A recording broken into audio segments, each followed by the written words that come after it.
What it do, man? It's your boy Battle Truth coming to you live and direct from the Battle Truth headquarters. Let's get right off into this. I got to break down some more of this tsunami surf paperwork that we just got in. I wish my computer was working so I could show y'all this, but I got to go off my phone for right now. I got to go off my phone for right now. I'm just gonna show y'all some of this stuff. You know what I'm saying? I'm going off my phone right now. I'm finna tie something in right here. I want y'all to check out. You know. Um, with that being said, though, man, this one right here finna get y'all, man. Y'all remember when Tupac had the Dear Mama song, man? That song was cold. I ain't gonna even hold you. That Dear Mama song was cold. He said, now ain't nobody tell us it was fair. No love for my daddy cause the coward wasn't there. He passed away and I didn't cry because my anger wouldn't let me feel for a stranger. I hung around with the thugs, and even though they sold drugs, it showed a young nigga love. I moved out, started really hanging. I needed money of my own, so I started slanging. I ain't guilty, cuz even though I sell rocks, it feels good putting money in your mailbox. Remember that? Remember when we used to listen to Tupac songs and he used to always talk about how his daddy was dead and how his daddy was a stranger and never was a part of his life and he died and all that. So we always just thought that Daddy was dead because we believed the music.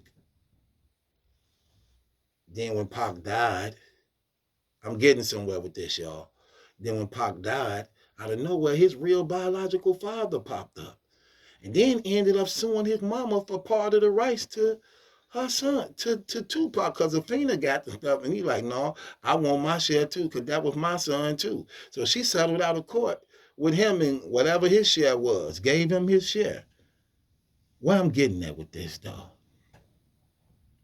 I'm looking through these documentations and paperwork, and they arguing to give Surf a bond. They're trying to get Surf a bond so he can be out. And I don't see why Surf wouldn't be getting a bond soon. We might be seeing Surf real soon, at least getting a bond too. And I don't think he's finna do a whole lot of time based upon this stuff and evidence that's out here that's on him that we got in this paperwork that I'm breaking down and I'm gonna be showing y'all, giving y'all. But the nature of this one is this. Remember Surf would always be saying in his raps and stuff like that, or how his daddy wasn't in his life and his mama and his grandmama. I think he said his mama and his grandmama basically like, no, that's Clips. I know Clips is saying his mama and grandmama. But I know Surf was talking about his mama and his daddy and how his daddy was never in his life and his daddy, you know, they never do nothing for him, all that type of stuff. I know Surf was saying that. In this paperwork, his father, Surf's father, biological father, this is what it says here in this paperwork, talk about if Surf was to get bond. It says Mr. Cox, Surf, father, and a family friend, Dennis Jenkins, agree to pledge real property. Hold on, let me open this up so y'all can see this. Look at count the last three dots to the bottom, starting from the first dot up top.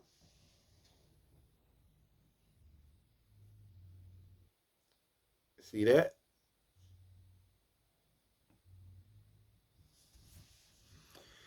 Mr. Cox, Surf's father, and a family friend named Dennis Jenkins agree to pledge real property located in Irvington and Vincent, New Jersey, valued at approximately $450,000 each. Each. That's 900,000, close to a million for his release.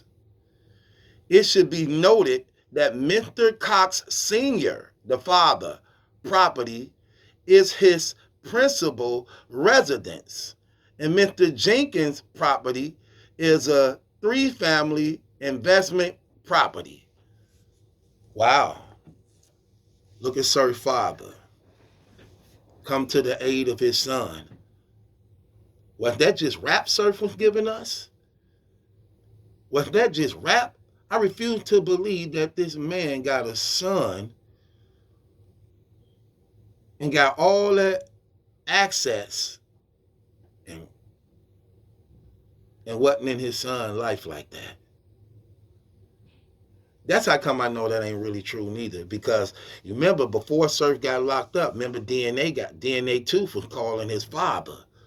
Remember he was calling Surf father, and then Surf father basically was talking like some type of businessman, like, just talking about real things. And he didn't know DNA Tooth was trolling him, and he thought this was one of his son's supporters who actually no, he thought he was a league owner trying to book his son on some business stuff, and he was just talking some real stuff, not knowing that DNA Tooth was actually really trolling him. And he was talking like on some professional, real type business type stuff, you know what I'm saying? And had a nice head on his shoulder, even though he didn't peep game that he was being trolled. And then Surf spoke about it, like talking about why he don't like DNA Tooth, and talking about, yeah, he called my daddy, he called my real daddy on the phone, and such and such, such and such. And look at Surf father come through for him like that. 450,000. 450,000. Wow. Hold on, I heard somebody beating on my door. Hold on.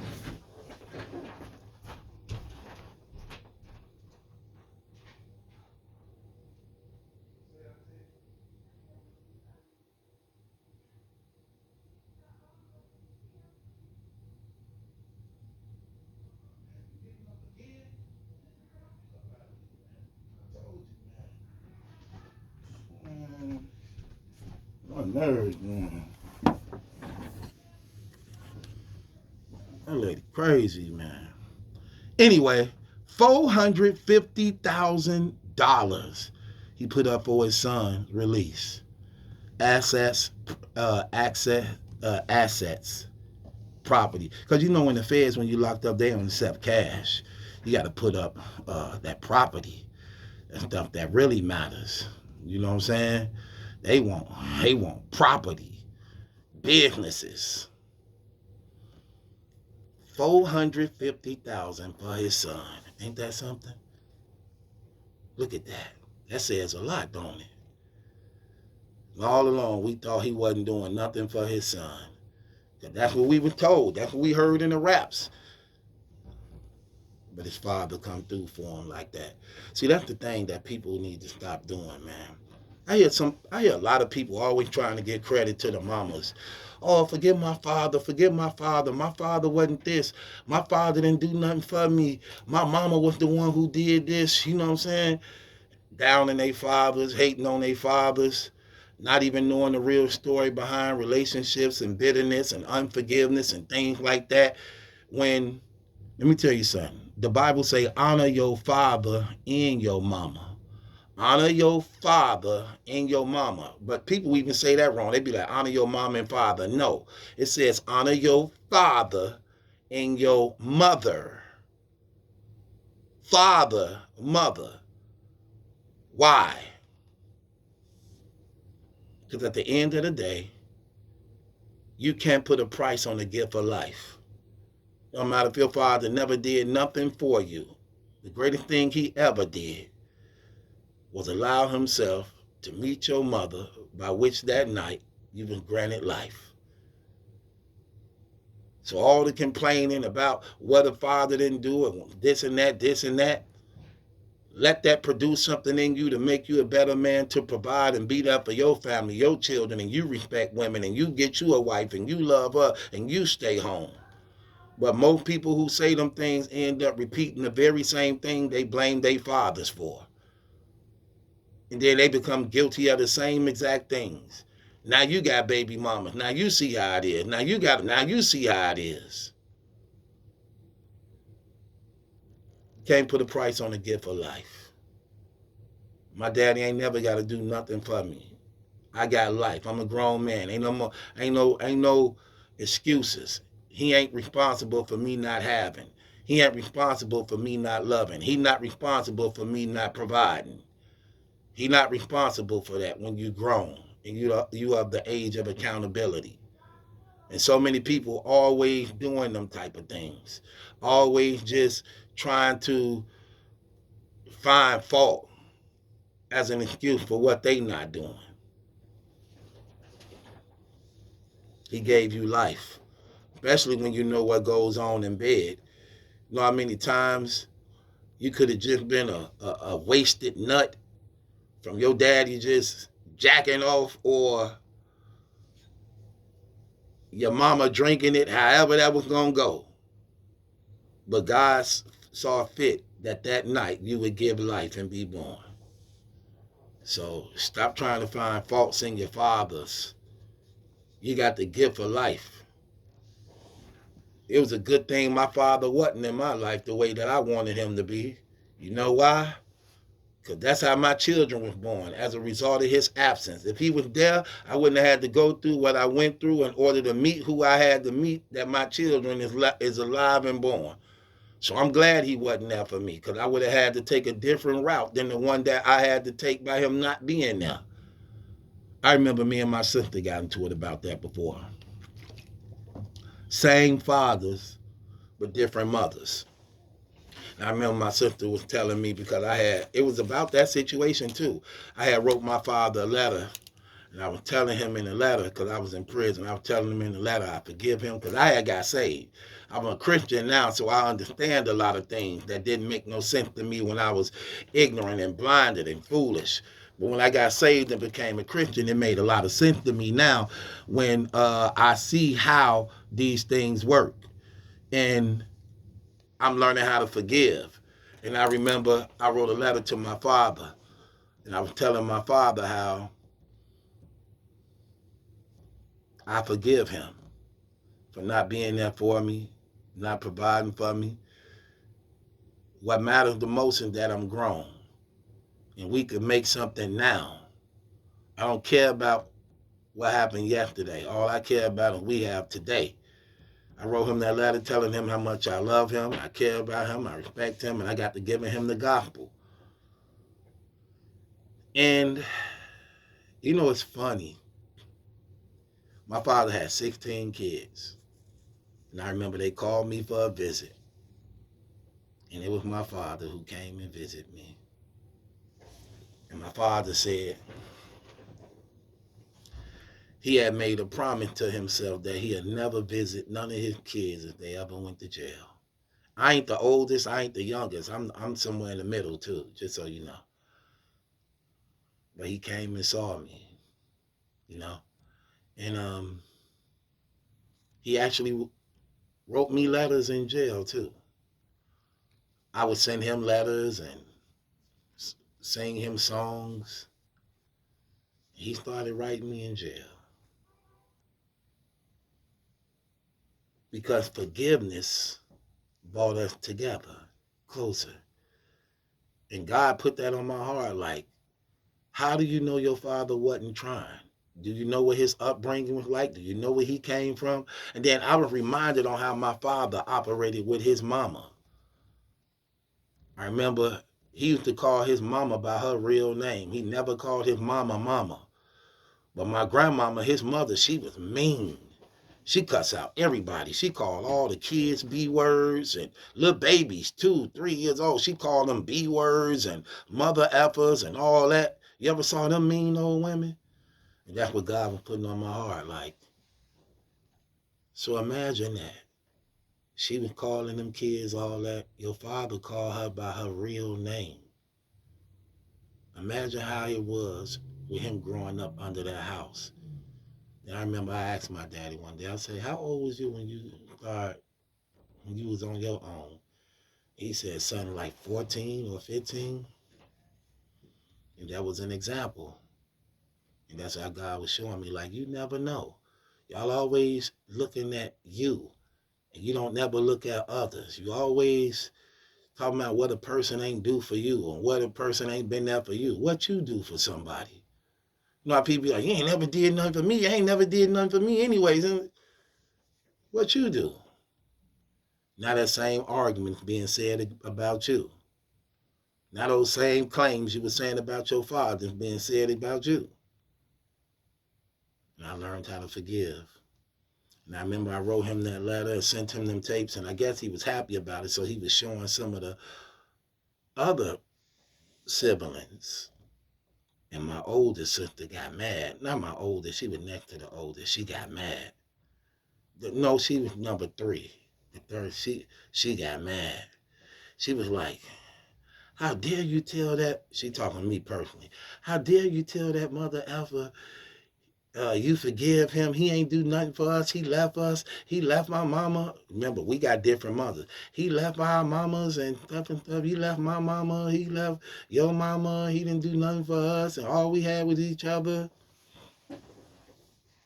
I said, look, I forgive him. Because he's my father. I forgive him. I ain't got nothing against that man. I say, but what you ain't doing, you ain't paying attention. And he was crazy. He was with her mother first. He was actually married to her mother, but he was in love with my mother. You get what I'm saying? So okay, so the story went like this. This is how the story was supposed to went.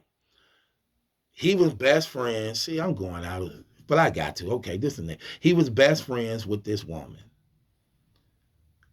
which ended up being their mom. He was best friends with her. She had a boyfriend. Her boyfriend was cheating on her. So her and my daddy ended up getting together on some get back type stuff as a result of what he did because she was a virgin. And by her being a virgin, she didn't want to have sex with nobody. And her boyfriend was salty that she wouldn't give him none fast enough. So he started messing around with other women. So since she and my father was real cool, this is what Pops told me. This is how the story went, what Pops told me. A real cool, and he was her best friend. So somehow she wanted him to be the one to take her virginity. You know, he didn't turn it down because she a beautiful woman. She beautiful. You know what I'm saying? So Pops didn't turn it down, you know. But she ended up getting pregnant the first time they did something. She got pregnant. But my Pops uh, was in love with my mother. You know, but back in them days, when she got pregnant, she came from a family that when you pregnant, it was shameful to be pregnant without being married. So he ended up marrying her as a result of not wanting to bring shame to her family now by her being pregnant. So he married her, but they was always the best of friends. He ended up meeting my mother shortly after that. He fell in love with my mother. So those two women out of the other women, he began to keep having kids by my mother, her, my mother, her, my mother, her. And he had like four by her, and he had five by my mother. He had four by her and five by my mother. But we all grew up together. You get what I'm saying? We wasn't separated from each other. We grew up together. So I remember telling my sister when she was getting on me about saying I forgive him. Remember, he both our father, but we got two mothers, different mothers. So I told her, I said, do you love me? She said, you know I love you. I say, but I'm the result of my daddy leaving your mother. I'm the result of that. So if my father would have stayed with your mama and was faithful to your mama, I'm never born. So do you hate that I'm alive as a result of that? She like, no, why would you say that? I say, that's exactly what I'm trying to tell you. Why I can forgive him not being there for us the way we would want him to when we was younger. Because we got each other out of it. And I will never want to replace you with anybody because she one of my favorite sisters. Always showed me love. She the first one to really, really, no, Nah, I'll take that back. I had to really think about it. I was going to say something. But she is one of my favorite sisters because she actually is very loving and caring. And she would talk to me about God when I was younger, you know. Um, but that was my point. And I want to say shouts out to Sir Father, man, because, you know, that man put everything, he put all his hard earned working and money up for his son's freedom. That says a lot. That says a lot when you got to take your hard earned money that you working for honestly because your son out here in the streets doing reckless things, but because you love him, you put that aside because you just want him home. You just want him home. And if you never did nothing for him ever, now is the time for you to actually cash in on some of that by being there for him right now. That says a lot. And when I saw that in that paperwork, I was like that's real. 450,000 in property, his property for the release of his son. That says a lot. Shouts out to Sir Father, man. Shouts out to Sir Father for that, man. And people, man, forgive y'all fathers. Stop holding grudges against y'all fathers. Y'all grown as hell. Your father ain't the reason you ain't got nothing and ain't doing right. Come on, you grown as hell. Get it together. With that being said, it's your boy Battle Truth. It ain't my judgment. That's some question. It's yours. Hit the link in the description box. Subscribe to Battle Truth.